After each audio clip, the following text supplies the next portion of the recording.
Hola, ¿cómo están? Gracias por acompañarnos una vez más aquí en ABC TV, en Grandes Documentales, el programa que pasamos todos los fines de semana, donde comentamos temas relativos a literatura, filosofía, pensamiento, a grandes pensadores, y estos programas en particular que estamos pasando ahora, que es el programa de hoy, nos referimos a los grandes pecados capitales de la mano de don Fernando Savater. Él hace una interesante conversación al principio con el diablo, claro, porque el diablo es, más allá de las creencias y de los mitos, es la personificación del mal contra el bien. Pero allí se produce una dinámica interesante porque la línea no siempre es clara entre el bien y el mal, no siempre es de una manera y de otra. Me recuerda a una gran novela de don José Saramago, premio Nobel, muchos de ustedes seguramente la habrán leído, el Evangelio según Jesucristo, donde Jesucristo se va allí, se encuentra en su retiro, se encuentra con el diablo y le cuestiona a él los infortunios de la humanidad y todo lo que provocaba el mal. Y el diablo de repente le contesta, le dice, pero ¿qué vas a hablar vos? Y esto y lo otro que se hizo en nombre de Dios. Así que toda esta dinámica también se ve en estos programas que estamos pasando sobre los grandes pecados capitales. En el caso de hoy vamos a hablar de la ira. Los dejo en compañía de nuestro gran compañero de siempre, don Fernando Savater.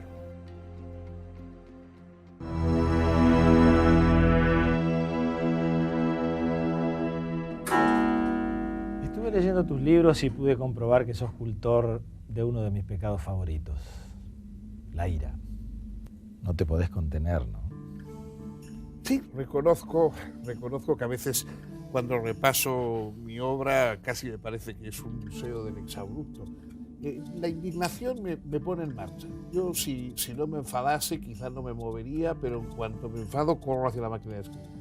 Qué buena excusa que encontraste, sobre todo para alguien que intenta dar sus charlas en un ámbito de tranquilidad, de racionalidad. Yo creo que no toda indignación obligadamente es absolutamente mala.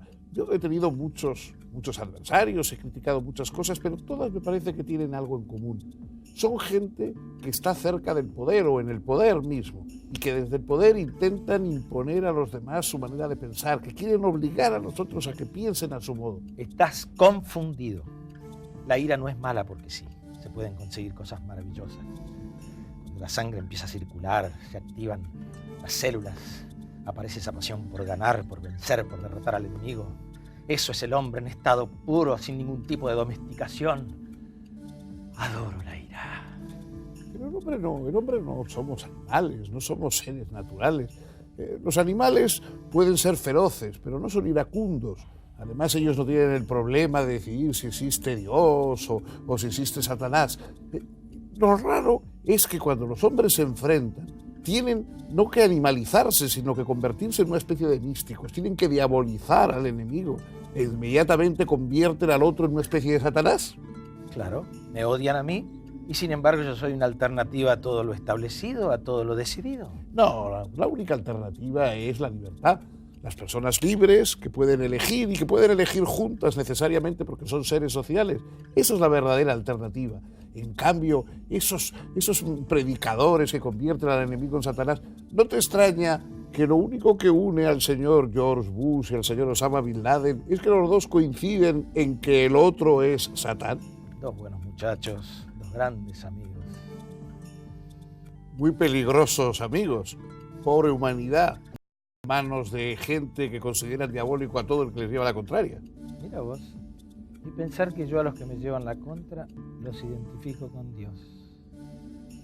La verdad es que, si uno bien lo mira, nadie está a salvo de la ira.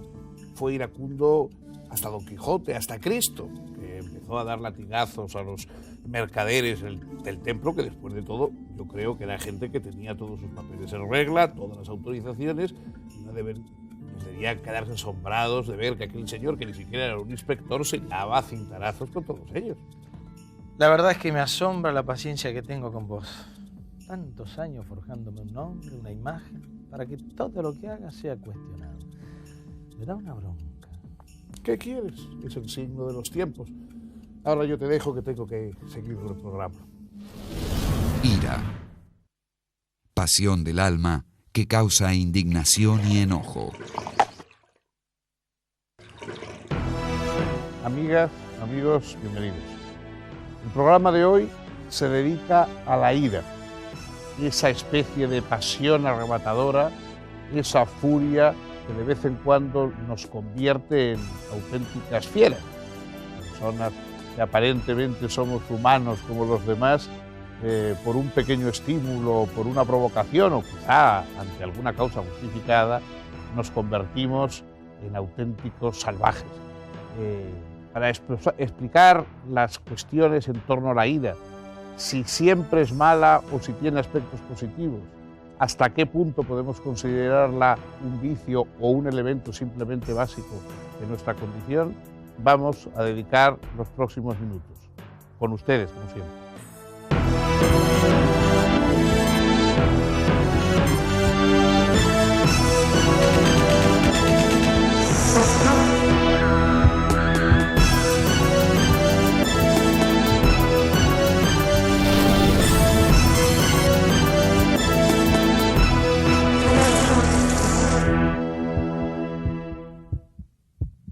Para hablar de los pecados capitales, estamos hoy con Enrique Pinti, actor, escritor, protagonista, diría yo, importante de la Argentina actual.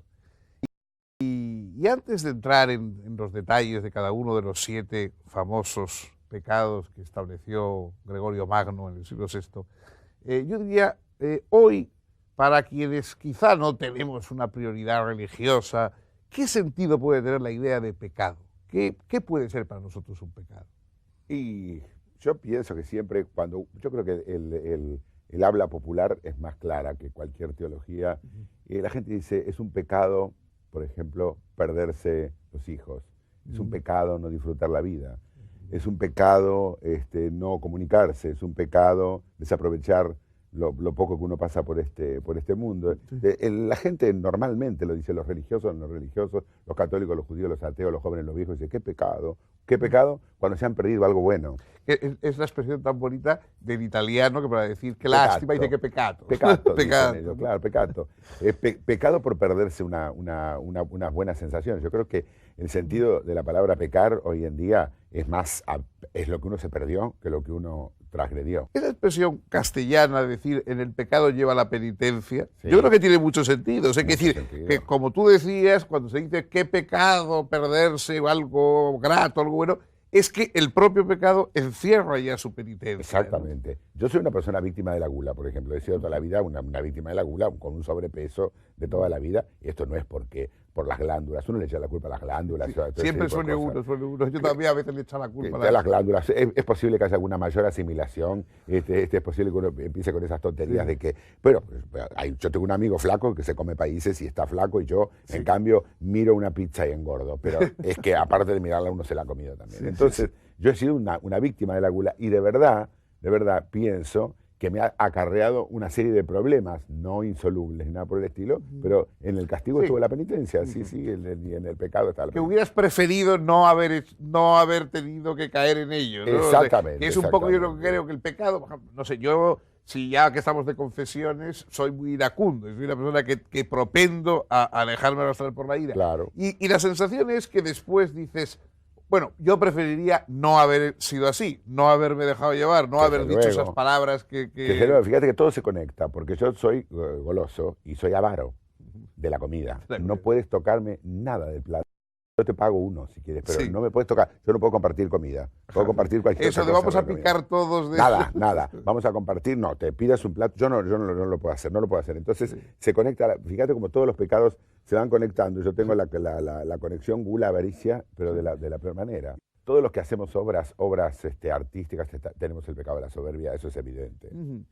Lo hemos comentado varias veces, porque primero hay un pecado de soberbia porque si no tendríamos quizá valor para hacer ciertas cosas. Además, es que en ese caso, por ejemplo, la soberbia podría ser incluso un mecanismo casi profesional. O sea, es decir, que hay en algunas profesiones, por ejemplo, Platón, cuando habla de las diversas clases de su república y tal, claro, dice, los soldados tienen que tener cimos, tienen que ser coléricos, iracundos, claro, porque es que un soldado con una mentalidad teresiana, pues claro, realmente es que es muy difícil que cumpla su función. No sé Pero qué. si no, si lo piensa 2 veces no puede ser soldado. Y luego que hay pecados tan bonitos como la pereza, Sí. que claro, el exceso es un desastre, el exceso es a la persona que se le cae la casa encima y que por pereza no ha hecho absolutamente nada, pero qué lindo es, la pereza es fantástico. Bueno, la pereza es, yo creo, aquello para lo que todos trabajamos. O sea, todos trabajamos para poder permitirnos el lujo de ser perezosos en algunos momentos. algunos ¿no? momentos. En ese sentido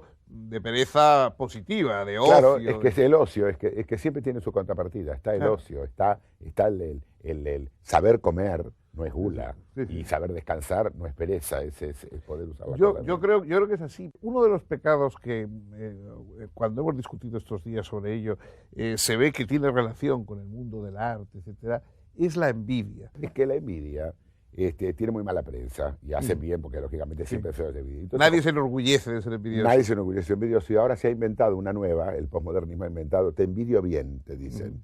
Tengo una envidia sana, lo cual no se lo creo, No, ni hay, no hay no. envidia sana, la envidia siempre es insana. Pero una cosa es admirar a alguien y emularlo y decir, yo quiero ser como él, que eso es absolutamente diferente. Los chicos que desde chicos quieren ser como Maradona o como Beckham, porque les gusta el fútbol, o cualquiera sea el modelo. No, la admiración es algo estimulante. La admiración y emular, sí. Decir, yo quiero ser como él, sí. Eso no es envidia. Ahora, que te envidien lo que uno está haciendo, eso no es sano. ¿Me envidio bien? No, me envidias mal. En España es tradicional decir que la envidia es el mal de los españoles, que Y el los españoles son muy pecado capital español, sí, sí. los españoles somos muy envidiosos, no sé qué. Y bueno, uno piensa siempre que envidiosos habrá en todas partes. Seguro. Pero es gracioso, luego llegué aquí y cuando empezamos a hablar con gente, me decían que era la soberbia el pecado de los argentinos. Sí. Cosa que, ni yo me había encontrado tantos argentinos soberbios, Sí. ni quizá tantos españoles envidiosos, pero bueno, algo debe haber para que se hagan esas generalizaciones y tengan Sí, cauce, ¿no? Exacto. Yo creo que el asunto de decir que la soberbia es el pecado nacional argentino viene por los triunfalismos argentinos. El argentino la agarra como una especie de ataque en algún momento por alguna razón deportiva, nacional o política, donde dice soy el mejor. Y hay a veces fundamentos como para poderlo sostener y otras veces no los hay. O los hubo en un pasado, en una época donde la Argentina recibía a tanta gente del mundo que venía de la guerra del hambre y acá conseguían esto, era lógico que el argentino pensara, bueno, somos de los mejores países del mundo, acá hay tranquilidad, acá pueden venir, no se le pregunta nada a nadie. No se le preguntó nada a nadie, tampoco a los nazis tampoco se les preguntó, o sea que acá entró todo el mundo. Pero como por esos que entraron con el oro, también entraron otros que habían sido perseguidos por eso, y entraron republicanos y entraron y franquistas, entraron todos aquí y vivían y convivían y coexistían. Entonces el argentino de la década del 30 y del 40, sobre todo, y del 50, empezó a decir, bueno, este es el mejor país del mundo. Hay gente que todavía no se curó.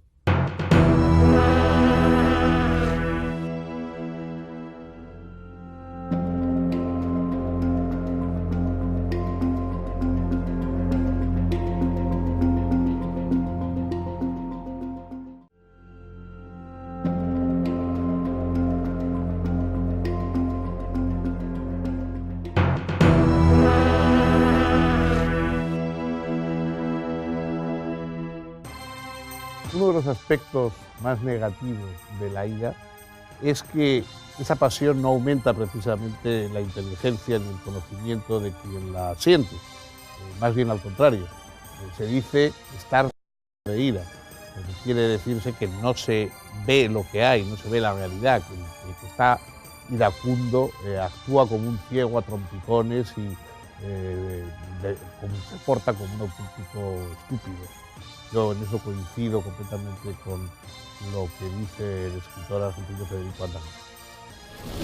Yo creo que la ira es uno de los pecados más estúpidos realmente.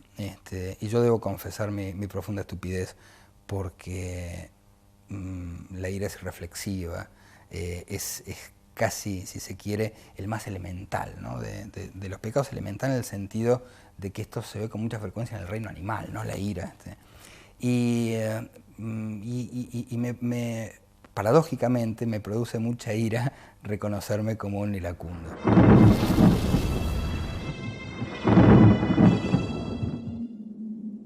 Lo que empieza en cólera acaba en vergüenza. Benjamín Franklin.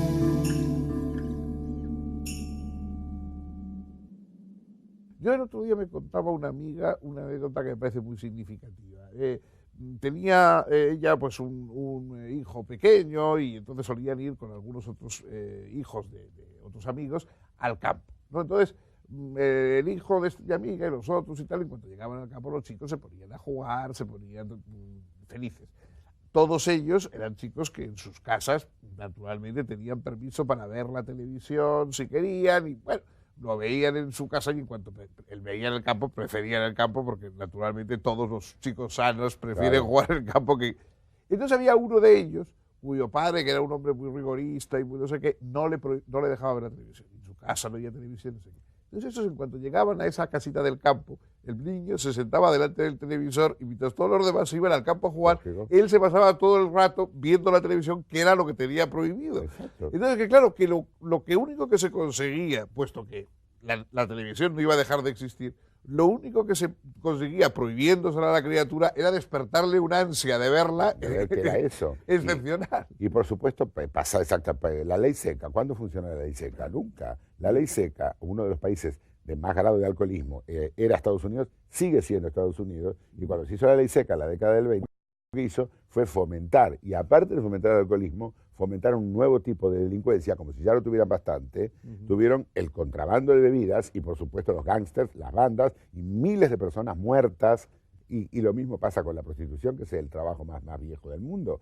Todo el mundo dice que es la profesión más antigua del mundo, todo el mundo la combate, todo el mundo habla, todo el mundo, las mujeres, los feministas, las feministas, los gobiernos, los católicos, los judíos, está todo el mundo en contra, pero no se ha podido dejar de practicar esa prostitución, y también es otra de las tentaciones de la que se supone que el hombre honesto debe huir, y no hace falta prohibirla, hace falta que la gente esté educada como para que no tenga gracia hacer el amor así. Entonces, si está en una sociedad educada que eso no tiene gracia, no me da morbo, no me importa, esta historia de pagar no me hace nada, bueno, así puede ser que a lo mejor en un futuro no sea más necesaria. El tema que nos lleva un poco lo de la prostitución, nos lleva al tema de la lujuria, ¿no? Claro. Uno de los pecados. Claro. En la época del franquismo, pues era muy puritano, muy mujegato, bueno, y por supuesto la pornografía la perseguía de una manera extraordinaria. Entonces ponían el último tango en París, en Biarritz o en Perpiñán, y había peregrinaciones en que íbamos a ver el último tango en Biarritz o Perpiñán. Claro. Bueno, cuando murió Franco, proliferaron en toda España de una manera completamente exagerada los cines X, estos o porno, no sé qué. Cada esquina prácticamente tenía uno. Parecía que no iba a haber otro negocio en el mundo. Duraron 3 meses. Claro. Duraron 3 meses. O sea, los primeros 3 meses no había más que películas porno, todo el mundo se iban a no sé qué. En un año habían cerrado el 80% de los cines porno, porque claro, como es natural, cuando ya había libertad, la gente se autorreguló y dijo, bueno, ya está bien. Y ahora se empezaron a dedicar a ir a ver películas normales, interesantes. Y luego cuando vino el video, la gente decía, bueno, si es que se me da por ahí, voy y lo alquilo. Ni siquiera lo tengo por qué comprarlo. Voy y alquilo un video condicionado, un video de 3X, un video S, un video lo que sea, y lo pongo en mi casa si es que me da el morbo y me da la gana. Y lo hago yo y lo uso y ya está. Ahora, lo que pasa es que luego con el internet y con toda la historia, bueno, se puede sintonizar y se puede bajar cualquier película pornográfica en una casa de familia, pues queda ahí, no ponen el chip. Los chicos entonces quieren ver las aventuras del osito valiente y se encuentran con que el osito es otra cosa y que menudo oso. Entonces, que eso es el desorden y el caos, y lo que no se puede, lo que debería poderse regular, eso sí podría regular. Pero que eso lo que hay que hacer es fomentar el gusto, como tú decías, fomentar el gusto y fomentar un poco, decir, hombre, una persona, salvo, todos hay casos morbosos, pero claro, también hay casos morbosos de gente que le da, pues eso, por comer pasteles de chocolate mañana, tarde y noche y se muere. En fin, pero claro, eso no tiene la culpa los pasteles de chocolate. Claro. Entonces, lo mismo creo yo que una persona normal nos puede divertir una película, un día porno, no sé qué, pero lo que no tiene sentido es que uno se alimente de esa bazofia permanentemente, ¿no? Lógicamente. Pero si te la prohíben, ya la tentación es mucho mayor. Por Porque, supuesto. claro, está la pornografía por un lado, pero sobre todo el violar transgredir regla, la norma, exactamente. que es infinitamente más placentero. Lo que es malo en todas partes. El Eso. asesinato, el crimen, Eso. la tortura, la crueldad, el hambre. Eso es malo en todas partes. Efectivamente. En el Mato Grosso, en cambio, la teta. Sí. es La superstición, la altura de la falda, La altura de la color, falda, el que color, la si hay que teta, comer pescado los lunes y Exactamente. carne los miércoles o viceversa. Exactamente, que el cordero no se puede, que la carne no se puede, que es pecado esto. Bueno, todo eso es relativo y eso son las cosas que forman los dogmas. Los dogmas están formados nada más que por esos detalles que son absolutamente poco importantes y que no hacen a la naturaleza humana, mientras que lo otro, lo que mata, que no es la humedad, como decimos los argentinos, lo que mata, que es la guerra, que es el hambre, que es la crueldad, que es la tortura, que es la intolerancia religiosa, la intolerancia política, la falta de expresión, los presos políticos en todos los países del mundo, que porque piensan distinto al señor que está arriba, sea quien sea, tienen que vivir en prisión. Eso es malo en todas partes. La crueldad es mala aquí, en Zambia y en Tegucigalpa y en el Coco. Machu Picchu. Y claro. Es antes y ahora. Solo Ah. que antes no había este poder mediático de que nos enteramos de las atrocidades que ocurren a cientos de miles de kilómetros. Antes, imagínate, las cruzadas, el holocausto de los cristianos durante el Imperio Romano. Sí, Ese No, tipo. no, no. Debe haber sido horroroso todo eso y con una crueldad menos sofisticada que la de hoy, más tremenda, más primitiva. Pero uno no se enteraba si no quería. Hoy nos enteramos de todo, por eso no podemos ya hacer la del tonto que mira para otro lado. Esto, hoy en día la crueldad es un pecado capital gravísimo. Aliviar efectivamente esa crueldad, que es un mal de todos. O sea, porque yo creo que además es verdad que las personas somos todas muy, muy diferentes unos de otros y que que hay culturas, gastronomías, etcétera, y que bueno, probablemente eso también forma parte de hacer la vida menos aburrida, naturalmente, y más entretenida y más interesante. Pero hay cosas, digamos, en todas iguales. Yo sí creo que si se pregunta al que está sufriendo tortura o se pregunta al que está con hambre qué es lo que quiere, no dice, mire, es que en mi cultura no comemos, o es que en mi cultura nos gusta que nos peguen. Exacto, no, somos sadomasoquistas, claro, livianos. No. Bueno, pues muchísimas gracias, Enrique, por tu ayuda, por tu compañía y hasta siempre. Hasta siempre.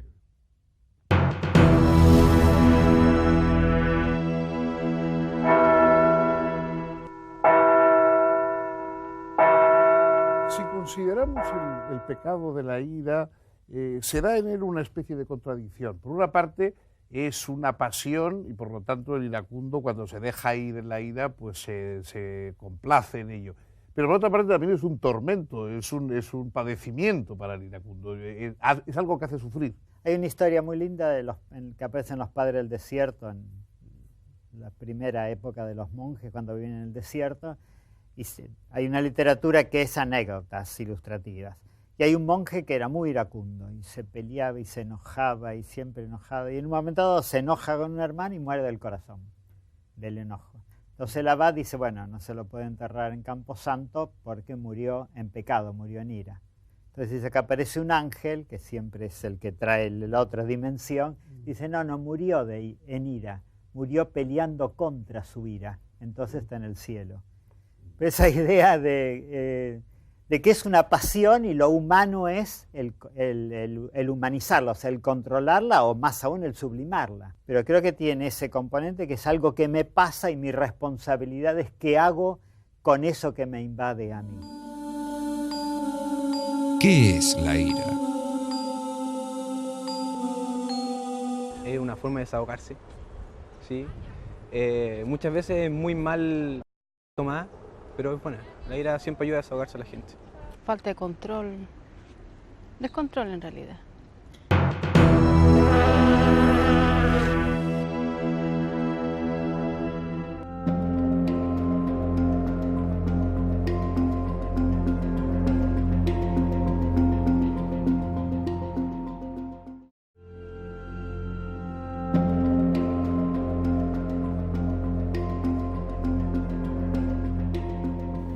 Estamos hablando de la ira. En esta segunda parte del programa habrán visto ustedes que no siempre es de una manera o de otra como uno la interpreta. La ira de alguna manera es una parte de nuestra naturaleza y en otras es un exceso de de irracionalidad, diría yo, ¿verdad? Es muy interesante lo que estamos tratando en el programa de hoy. Y en esta segunda parte hay cosas que a mí personalmente me provocan ira. Por ejemplo, cuando hablan de que todo esto es provocado por los medios de comunicación, la prensa yegma, ¿verdad? Pero lo contendré para mí y escuchemos, no es lo único polémico que vamos a escuchar o que estamos escuchando, así que sigamos en compañía de don Fernando Sabater.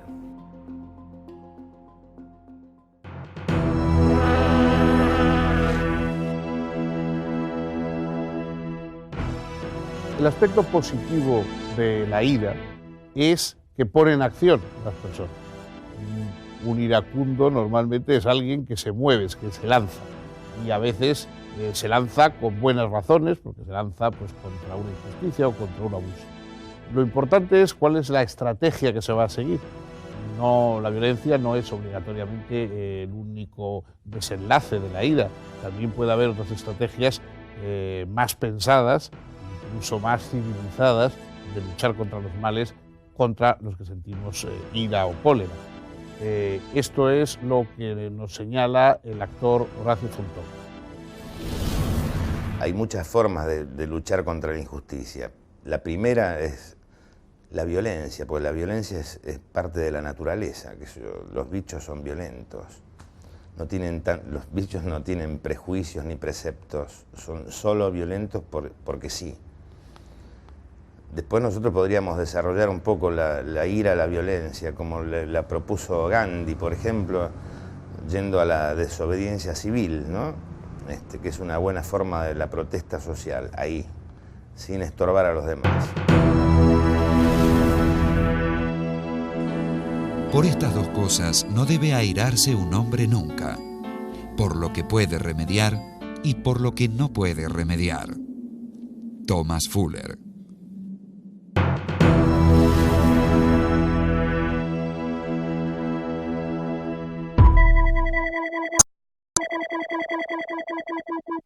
A veces se considera que la ira es la pasión de los fuertes, digamos, frente al resentimiento que sería la de los débiles, ¿no?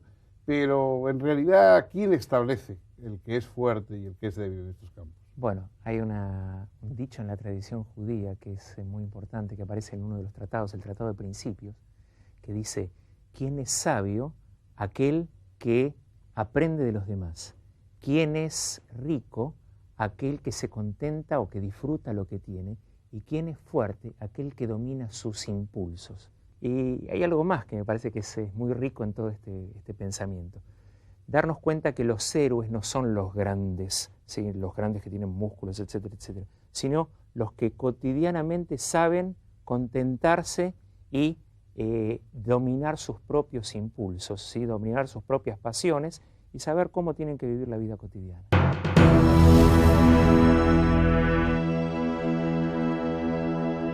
Creo que el fenómeno de la ira es explicable dada la cantidad de frustraciones argentinas.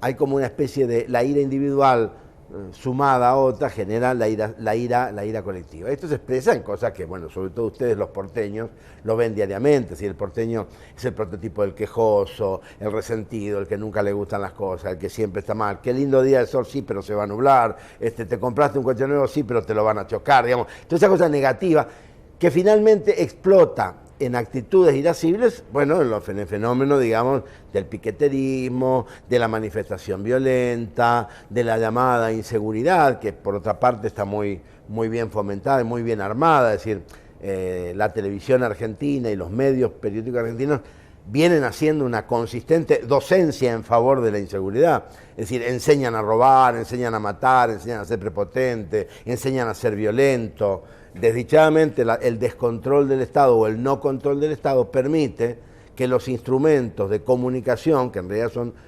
instrumentos de dominación, terminan haciendo todas estas docencias negativas. La sociedad pobre no se da cuenta y termina explotando como puede explotar. Hay algo de validez general, no solo para Argentina, sino yo creo que para cualquier otro país, en esto que señala el escritor Mempo Giardinelli, que es que los medios de comunicación que nos ofrecen las injusticias y que nos ofrecen también escenas de brutalidad particular o colectiva, son algo así como pedagogos de la violencia.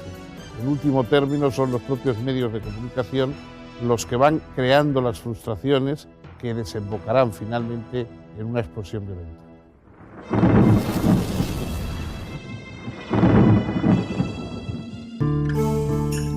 ¿Qué es la ira? Ese enojo a pleno que te agarra cuando alguien hace algo que vos no querés o ves algo que te pone mal y te enojas al extremo de querer matar a alguien. La ira es el enojo extremo contra alguien, contra un objeto, contra una persona.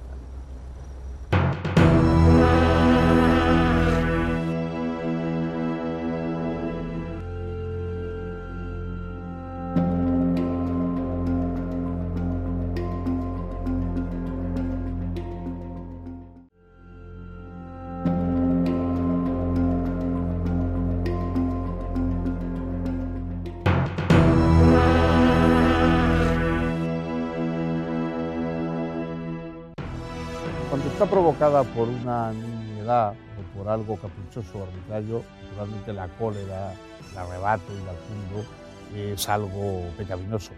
Pero cuando lo provoca la injusticia, cuando la ira es la sublevación ante algún mal establecido, entonces ya la cosa cambia. Evidentemente, si no hubiera sido por personas que han sentido ira ante los abusos y ante las desigualdades, jamás se hubiera transformado la sociedad humana hacia parámetros más igualitarios. Esto es lo que recuerda el cineasta chileno Miguel Mitín en el momento que vamos a escuchar ahora. Los que no pueden educar a sus hijos, los que no pueden desarrollar a plenitud sus vidas, los seres humanos que viven la opresión de los poderosos, de la riqueza, del desdén, del desprecio, tienen derecho a tener ira y deben tenerlo. La ira del Che Guevara es una ira justa.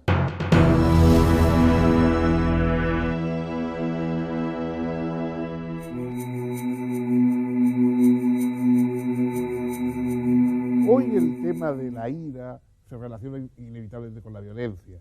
Y quizá la violencia que de alguna manera pues, más preocupa, o por lo menos que más espectacularmente preocupa, es la violencia terrorista, que a veces se vincula con el Islam, etc. ¿Qué nos puedes decir de esto? El tema de la ira en el Islam, el tema del fanatismo en el Islam, no se encuentra en sus fuentes primigenias. Es decir, el creyente debe ser moderado en referencia a la práctica de su culto, pero vos sabés que yo no veo la cuestión del terrorismo como algo relacionado con la ira desde el punto de vista filosófico, sino yo veo como una expresión más bien fría de ira, y no en el sentido popular que la conocemos como alguien que es iracundo, irascible y se opone a una determinada realidad. La cólera es una ráfaga de viento que apaga la lámpara de la inteligencia. Robert G. Ingersoll.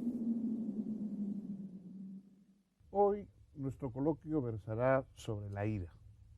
Y para charlar sobre esta cuestión tenemos la autorizada compañía de Nelson Castro, periodista y una persona bien conocida por los que siguen esta cadena. Gracias, Fernando. ¿Qué tal? Un gusto estar contigo. Bueno, nos toca hablar de la ira y procurando no incurrir en ella, naturalmente. Vamos a tratarlo, Vamos a tratarlo. Bueno, en las discusiones, en los debates que hemos tenido estos días, hablando de los pecados capitales con unos y otros interlocutores, la ira es uno de esos pecados capitales que en el fondo no cuenta con mala prensa del todo, porque todos aceptamos que una cierta cólera, en algunas ocasiones justificada, etcétera, es imprescindible. Es decir, si todas las injusticias, las desigualdades, etcétera, se perpetuarían indefinidamente si no hubiera alguien que sintiera una indignación activa ante ellas, ¿no? Bueno, yo supongo entonces que, digamos, tenemos que intentar controlar la ira, pero quizás no extirparla del todo, ¿no? No, claro, gracias al enojo. Lo que pasa es que yo te diría, a ver, si habláramos fisiológicamente, la ira es totalmente fisiológica, porque vos decís, el organismo responde, hay una carga de noradrenalina, esto está muy estudiado, así que vos decís, ¿cómo no va a haber ira si el cuerpo humano está preparado, ¿no es cierto?, fisiológicamente para esto? Psicológicamente es un estado de reacción, como vos bien decís, ¿no? Te tocan con algo que te afecta, que te altera, que te ignora, que te causa un daño, ¿cómo no reaccionar? Me parece que el problema es cuando la ira no es una reacción, sino es una norma de vida. Ajá. Yo creo que ahí está el problema Claro. de la ira como pecado. Lo otro es algo que es inmanente a la naturaleza humana y que tiene un cierto fin.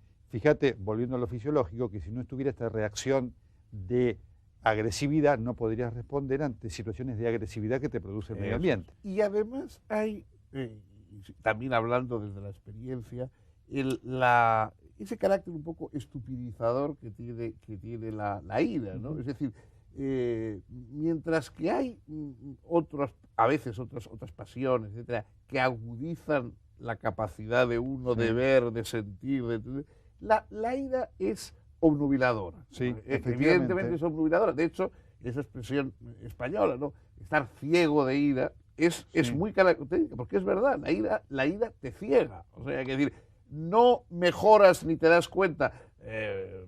Incluso cuando quieres corregir una injusticia o una tal, el ponerte iracundo no aumenta tus capacidades de resolver los asuntos realmente, ¿no? Correcto. Bueno, fíjate, Fernando, que en la película que acá se conoció como Pecados Capitales, en lo que termina la película es un episodio de ira provocado, ¿no es cierto?, por el actor cuando se le muestra parte del cuerpo de la esposa muerta a Patricia y actúa. Lo que se busca es esto, la ira es descontrolada y por lo tanto termina generando a lo mejor una situación de injusticia exactamente similar que aquella que la desencadenó. Que ha desencadenado. Sí, o sea, que no logra remediar, vamos, la ira que uno busca como la parte buena de la ira, Claro, digamos, sí. que es sublevación ante abusos, ante injusticias, pero rara vez la ira logra resolverlo, precisamente porque hace falta, quizá el movimiento de la ira es imprescindible para ponerse a buscar la solución, pero hay que calmarse para encontrarla. Bueno, es que yo creo que ahí está la parte del pecado, ¿sabes? Digamos, pecado entendido como debilidad humana, ¿no? Sí, claro. Es decir, cuando lo instintivo supera lo racional, porque vos decís, bueno, yo tengo que reaccionar frente a esto tengo que buscar algo para expresar mi indignación, mi enojo. El tema es cómo, porque digamos, en esto fundamentalmente está la lucha entre el raciocinio y lo instintivo.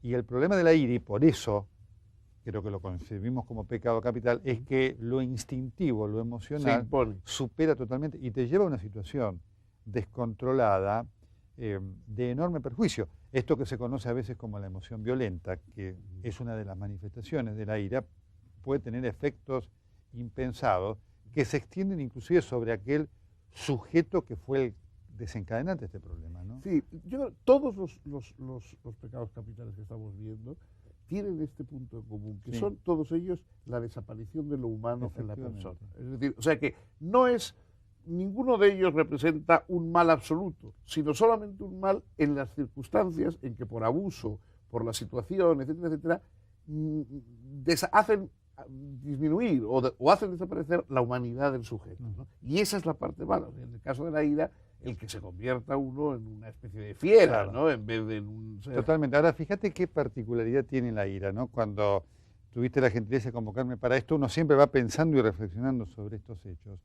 La ira es el único pecado que tiene una acepción o tiene la posibilidad de tener un componente divino, porque existe la ira de Dios. Fernando, fíjate que está presente. No, el Antiguo Testamento está lleno de... Ahí está, ¿no es cierto? Que ha sido tomado en hasta obras de arte, que el Requiem de Verdi tiene la ira de Dios como uno de sus fragmentos. Fíjate vos qué características, no lo tiene ningún otro pecado capital, ¿no? Así que el valor de esta ira, digamos, por lo menos como justificada o basada en situaciones que son atendibles en cuanto a reacción, ¿no? Hay una pregunta que, aprovechando que además de periodista eres neurólogo y conoces ese tema, bueno, hay toda una teoría en nuestra de si cosas como la ira, etcétera, podrían, digamos, extirparse fisiológicamente del ser humano. Es decir, si podríamos, bueno, en las novelas de David Vicenç a veces pasan estos intentos de que los vicios, entre comillas, los extirpásemos por vía genética, Sí. clínica, no sé qué. Bueno, a mí es muy interesante porque hoy, digamos, a partir del descubrimiento del genoma humano, ¿no?, y todo el tema de la biología molecular, la idea es que hoy podemos modificar la genética de una persona, digamos. Teóricamente se puede hacer y es posible que hoy todavía faltan muchas cosas técnicas, pero con el devenir de la ciencia muchas cosas se van a poder hacer. Lo que pasa que el día que tengamos un ser humano sin esa capacidad, es humano, digamos. Es decir, tenemos un ser humano o un ser casi divino, lleno, ausente de perfecciones. La biología puede lograr ese ser perfecto, porque digamos, una vez que vos entras en la genética, podés extender la vida, sin duda vas a poder modificar y prolongar la vida de personas por modificar enfermedades. El tema es, ¿podrás trabajar en eso? Yo no creo. Yo creo que ahí tiene que ver, más allá de la bioquímica que explica muchas cosas, eso que es el alma. Yo creo que es un poco más que la bioquímica. Una cosa es utilizar el avance de la genética para curar anomalías que tiene el organismo, ¿no es cierto? La miopía, el Parkinson, el Alzheimer, que seguramente en algún momento van a ser, si no curadas, muy mejoradas. Otra cosa es cambiar la condición inmanente al ser humano, ¿no? Porque fíjate que con este razonamiento se plantean muchas cosas. Vos podrías modificar no solamente estas pulsiones de la lujuria, la envidia, la pereza, la gula, la ira, también el pensamiento. Podríamos hacer eso. Eso es una de las cosas que viene con el tema de la clonación.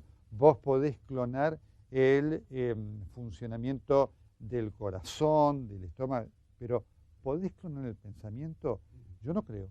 Una cosa también interesante, porque claro, la ira, dices, bueno, efectivamente, como otros pecados, según el papel social que tienes, es peor o mejor. Ah, sí, por supuesto. El rol social y la circunstancia te marca. Claro, Digamos, claro. en una guerra que es una expresión de ira máxima, ¿no? Sí, ira Mira, ¿no? colectiva máxima. Totalmente. Pero bueno, ¿vos qué haces si sos el soldado puesto al frente? Mirá Claro. vos qué situación, ¿no es cierto? Lo que te mantiene Es vivo, eso. digamos, es precisamente esa capacidad de... Bueno, yo creo que de todas maneras... Por eso la guerra es un hecho tan irracional, es una cosa tan brutal, tan abominable, ¿no es cierto? Sobre todo cuando los declaran aquellos que no van a estar ahí. Sí, yo lo que me horroriza es que seamos, digamos, los viejos los que movemos a los jóvenes como peones en las guerras para que mueran, ¿no? Sí, O sea, sí. Es decir, que el día que haya batallones también de ancianos batiendo sus Claro. guerras, bueno, seremos más tranquilos, ¿no? Pero hoy realmente son la carne de cañón, como debe decir. Sí, sí, lo cual es terrible, realmente. Es de una gran inmoralidad. Yo creo que sí, yo así lo pienso yo también. Bueno, Nelson, muchas gracias. Yo creo que hemos dado bastantes vueltas y sugestivas, no solamente al tema de la ira, sino que lo hemos conectado con otras cuestiones y creo que a los espectadores pues les habremos interesado, ¿no? Muchas gracias. A vos, Fernando, por este paseo por los pecados capitales que no son ni más ni menos que parte de la condición humana.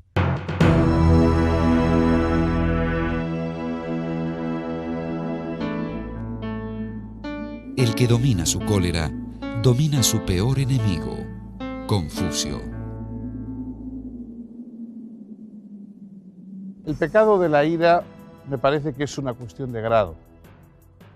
La ira es un movimiento, una reacción que indique simplemente que estamos vivos y por lo tanto nos rebelamos contra injusticias o contra amenazas o contra abusos.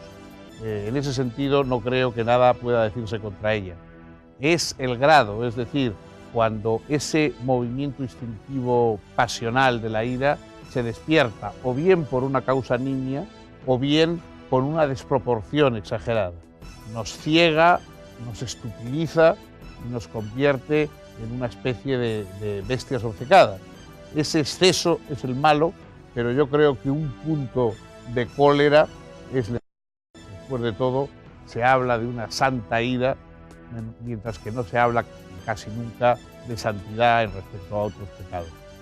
El próximo día veremos otro de estos pecados y también entonces les necesitaremos a ustedes.